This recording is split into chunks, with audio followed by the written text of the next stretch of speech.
Hello, I'm David Pogue. So, Apple has sold 1 million iPhones in 2 months. Not too shabby.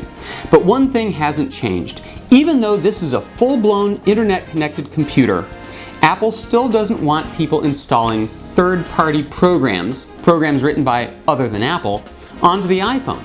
Now, Apple has said it's okay for you to access iPhone-specific programs that are on web pages. Like, there's a pretty cool gas tracker, and there's some good games.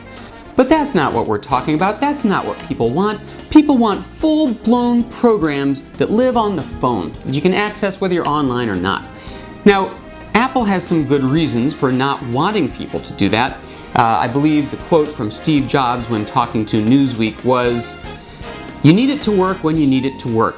Singular doesn't want to see their West Coast network go down because some application messed up." Well, honestly, I really don't think some tip calculator is going to bring down the AT&T network.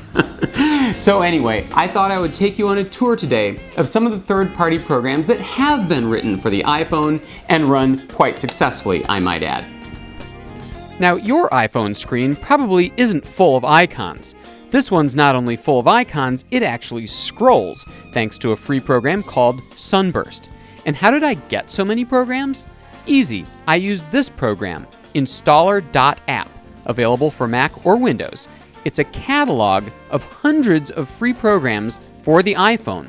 When you find one that you like in one of the categories, you just tap install and marvel as that software is downloaded, unpackaged, and installed on your iPhone automatically. Now, you probably thought that you can't do instant messaging on the iPhone. But you can if you install Apollo. It lets you do chatting with your friends on all the big networks, .Mac, AIM, Yahoo, and MSN. And if your chat buddy uses a word you don't know, no biggie. Just open up one of the dictionary programs and look it up. Now, everybody knows that the iPhone's accelerometer tells the phone which direction is up. The hackers of the world have put that feature to some clever use. Take a look, for example, at Sketches.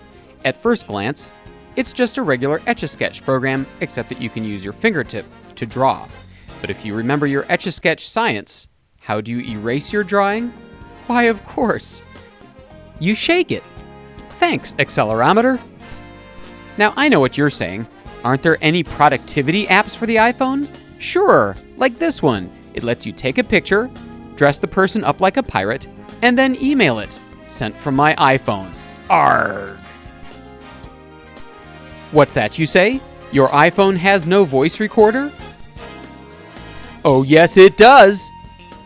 Note to self, send Steve Jobs thank you letter for $100 refund. My favorite of all, though, is this one. When you get a little hungry, you just punch this icon right here. The thing runs a little hot, so you start shaking it, and you've got fresh popcorn for the kids. In fact, it's real popcorn. Reach in here. Delicious. And if you're still hungry, you can...